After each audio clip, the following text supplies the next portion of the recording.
Tarot cards पे तस्वीरें बना के लोग उस पे आपका फ्यूचर प्रिडिक्ट करते हैं। इट्स वेरी ओल्ड, कोई नहीं तो नहीं है ना, लोग कब से हाथ देखते आ रहे हैं। सितारों का भी, एस्ट्रोलॉजी भी। अकबर बादशाह के पास एस्ट्रोलॉजर होता था, साइकिक रीडर होता था, जिसको बताता था कि there are knowledges like that. आज के दौर में भी एग्जिस्ट करती हैं और लोग इसके ऊपर किस तरह से बिलीव करते हैं। इसलिए कि मुझे बताएं कि मैं ये शादी करूं या ना करूं, अच्छी है मेरे लिए या नहीं है। एक रिश्ता आया है, उसमें लिखा है डेथ, बुरा है, फूल, बेवकूफ बनेगी। तो आपा ऐसा होता भी है वाकई?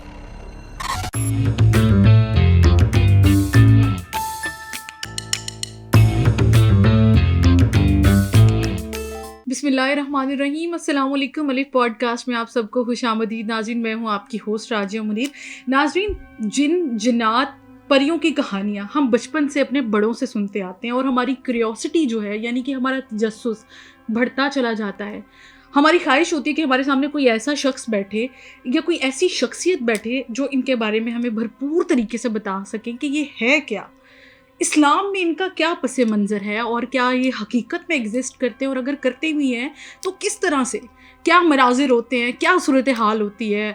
और इस सब इंफॉर्मेशन के लिए आज हमने अपने पॉडकास्ट में मदऊ किया है। आज कल आप और मैं, हम सब उन्हें बहुत ज़्यादा स्क्रीन पे देख रहे हैं, मिस लाला रुख। अस्सलाम वालेकुम and welcome to the podcast. वालेकुम अस्सलाम व रहमतुल्लाहि व बरकातहू। Thank you for inviting me to the podcast. आपा लुकिंग वेरी नाइस, बहुत अच्छी लग रही है माशाल्लाह से, हमेशा की तरह। और एज हम, मुझे जैसे कि मैं अपनी बात करूं तो मैं तो बहुत ही ज़्यादा शौकीन हूँ और बड़ा अच्छा लगता है मुझे ज्वेलरी के अंदर वेराइटीज़ देखना। और माशाल्लाह से जब भी मैंने आपको किसी भी पॉडकास्ट में देखा, कहीं भी स्क्रीन पे देखा, तो हमेशा नए से नया ट्रेंड क्या है ये। एक लड़की से मैंने कहा ज्वेलरी पहन लूँ, कहती है मैम आपकी तो ज़्यादातर ज्वेलरी के लिए लड़कियाँ देखती हैं पॉडकास्ट। मैंने कहा अच्छा, I had no idea, but मुझे बहुत पसंद है jewellery and I think it represents मी।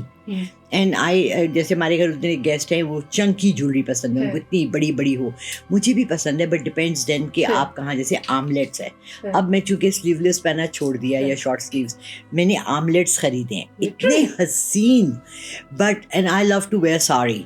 तो साड़ी के साथ आप सोचें कि आप जब आमलेट लगाते हैं यहाँ, या इट लुक्स ब्यूटीफुल।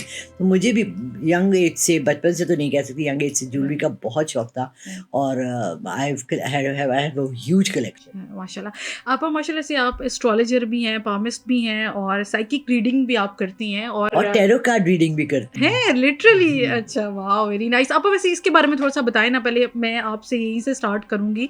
ये ज़रा बताइएगा ये क्या होती है टैरो कार्ड रीडिंग? अच्छा, टैरो कार्ड रीडिंग जैसी और आर्ट्स हैं इनकी तरह, जैसे पामिस्ट्री है, इट्स वेरी ओल्ड, कोई नहीं तो नहीं है ना, लोग कब से हाथ देखते आ रहे हैं। सितारों का भी, एस्ट्रोलॉजी भी बहुत पुरानी है। ऐसी जब बहुत पुराने ज़माने थे और किताबें नहीं थी, इतनी वो आम नहीं थी, और लोगों के हर एक के हाथ में बुक्स नहीं थी अवेलेबल, या नॉलेज नहीं था, तो ये टैरो कार्ड्स पे तस्वीरें बना के लोग उस पे आपका फ्यूचर प्रिडिक्ट करते थे। अब हमें चूँकि इस्लाम में फ्यूचर प्रिडिक्ट करने की सख्त ममानियत है, मैंने एक बहाना बना लिया टैरो कार्ड्स को, क्योंकि मैं तो नहीं कह रही, ये तो आपको कार्ड कह रहे हैं। जहाँ भी ये आ जाती है अपने को स्पेस देने की जगह, जहाँ आप अपने को स्टेप डाउन करते हैं, कि जी स्टेप बैक करते हैं कि जी ये मैं नहीं कर रहा, ये तो आपको टैरो कार्ड बता रहे हैं। उसमें फेसेस होते हैं, पिक्चर्स होती हैं, वो डिपिक्ट करती हैं कि आपके साथ क्या होने वाला है। जैसे कि आपने ऊजा बोर्ड भी देखा होगा, मूवी देखी है ऊजा बोर्ड? एग्जैक्टली। उसमें रूह बुलाते हैं, वो साइंस होते हैं, जो मैं भी I can do that also. मैं आई कैन, उसको मीडियम भी कहते हैं नॉर्मल। उसमें वो बोर्ड यूज़ होता है रूह की आमद का बताने के लिए।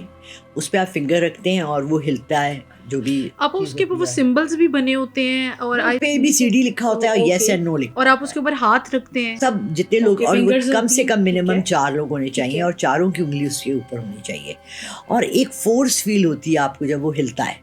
यू नो, हो सकता है उनमें से एक लड़की कर रही हो, बट द थिंग इज कि there are knowledges like that, there are things like that जो कि आपको बताते हैं। मैं बहुत ज़्यादा, जब मैं TRG में थी, it's a call centre, first call centre in Pakistan, मैं रोज़ रात को अपना रून्स पढ़ती थी। ओके, रून्स होते हैं पत्थर, उनके ऊपर लकीरें बनी हुई होती हैं। तो वो आप 3 रूल्स होते हैं, 4 रूल्स होते हैं, आप उनकी रीडिंग लेते हो। वो ऐसे करके ना जब ये पहले गांव में आते थे तो कहते थे रूल्स वाला आया है, या वो आती थी अब जो बड़े से ग्लोब में देखती थी मैजिक वाला, फ्यूचर बताने वाली ना, ब्लैक सा पहना हुआ होता था उसने और ज्वेलरी बहुत सी, और वो कहती थी कि ये हिलाती थी ग्लास, कहती थी ओ इसमें घोड़े पे शहजादा आ रहा है, तुम्हारी शादी उससे होगी, इस तरह करके। तो ये सारे टूल्स होते हैं जो यूज़ किए जाते हैं for future predictions, for coming times. Countries में किंग्स एंड सल्तनतों में बादशाह यूज़ करते थे। अकबर बादशाह के पास एस्ट्रोलॉजर होता था, साइकिक रीडर होता था जो उसको बताता था। इसी तरह रोमन्स के साथ होते थे। इसी तरह अगर आप पूरा चली जाएंगी बैकग्राउंड में, हिस्ट्री में चली जाएंगी, तो एंशियंट ग्रीक्स के पास होते थे। ये सारे वहीं से तो चीज़ें चली हैं, ग्रीक माइथोलॉजी से चली हैं। यहाँ तक कि जो प्लैनेट्स के नाम हैं, जुपिटर, वेनस, ये सारे ग्रीक माइथोलॉजी के कैरेक्टर्स हैं, राइट। तो ये चीज़ें तो हैं, बहुत सालों से हैं और लोग इनको प्रैक्टिस करते हैं, और इनसे बहुत एक्यूरेट तो नहीं बट 85% एक्यूरेसी होती है। तो आज के दौर में भी एग्जिस्ट करती हैं और लोग इसके ऊपर किस तरह से बिलीव करते हैं? देखिए यूँ कार्ड बिछे हुए हैं, ठीक है, और मैं आपसे कहती हूँ, आप मुझसे पूछ रही हैं कि मुझे बताएं कि मैं ये शादी करूँ या ना करूँ, अच्छी है मेरे लिए या नहीं है। एक रिश्ता आया है फॉर एग्जाम्पल, मैं कहती हूँ आप इसमें से कार्ड उठाएं, आप अपनी मर्जी से कार्ड उठा लें। उसमें लिखा है tower mean success, chariot race, symbolic language है। उसमें लिखा है डेथ बुरा है, फूल बेवकूफ़ बनेगी। तो it's a very clear thing, it's अच्छा। तो आप ऐसा होता भी है वाकई बाद में, फिर ऐसा होता भी है अगर कोई लोग अगर ये इस तरह इम्प्लीमेंट करें भी तो? जी हो, देखिए बिलीफ है ना। हमने बचपन से सुना था कंघी गिर जाए मेहमान आते हैं। यकीन मानो कंघी गिर जाती थी, मेहमान आ जाते थे। और वो छत पे कवा, सुपरस्टिशंस कहते हैं ना इसको। बट और फिलिपिनो लोग इतने ज़्यादा करते हैं। मेरी बेटी उनके साथ रही अभी लास्ट 3 years, वो she was in Dubai and Abu Dhabi. वो कहती है अम्मा हम तो कुछ नहीं करते जो वो करते हैं। खाना खाते हुए चावल के 2 दाने गिर गए तो ये होगा, 4 गिर गए तो ये होगा, अगर सालन इधर गिर गया, चम्मच यूं लट गया, हर बात पे उनके हैं। So these exist in every culture, every country, and religion से ऊपर या बालातर है। This is besides religion, it's not included in the mainstream religion, कहीं भी mainstream religion नहीं है। ये सारी चीज़ें जो हैं प्रैक्टिसेस, ये बात की हैं सब रिलीजन। ओके अब हम अभी पहले अगर मैं टॉपिक की तरफ बढ़ने से पहले ना, मैं आपसे एक चीज़ डिस्कस करना चाह रही थी, बल्कि इनफैक्ट मैं आपसे पूछना चाह रही थी कि रिसेंटली हम आपका इंटरव्यू देख रहे हैं रेहान तारिक के साथ। आपका इंटरव्यू काफ़ी ज़्यादा वायरल जा रहा है, तो मैं आपसे पूछना चाहूँगी, क्योंकि उसके बाद, उस पॉडकास्ट के बाद, आई थिंक सो कि ये आपका पहला पॉडकास्ट है हमारे साथ, तो मैं पूछना चाहूँगी कि इतनी क्रिटिसिज्म भी कहीं ना कहीं आपको देखने को, सुनने को मिल रही है, बल्कि बहुत ज़्यादा है। तो पहले तो मैं आपसे एक्सपीरियंस के हवाले से बात करूँगी कि रेहान तारिक के साथ आपके इंटरव्यू का एक्सपीरियंस कैसा रहा। उसके बाद मैं आपसे बाकी सवालात की जानिब बढ़ती हूँ। देखिए मैंने उसके इंटरव्यू के दौरान भी कहा कि आई एम सॉरी, मुझे नहीं पता था मेरा इंटरव्यू आपके साथ है। एंड मैंने उससे मिलने से पहले भी कोई महीना 2 पहले उसका 1-2 इंटरव्यूज़ देखे, तो मैंने अपना, जो मेरा लड़का चैनल चलाता है, मैंने, उसका नाम भी रेहान है, मैंने कहा रेहान तारिक को फ़ोन करो और उससे कहो कि मेरे साथ पॉडकास्ट करे या इंटरव्यू करे।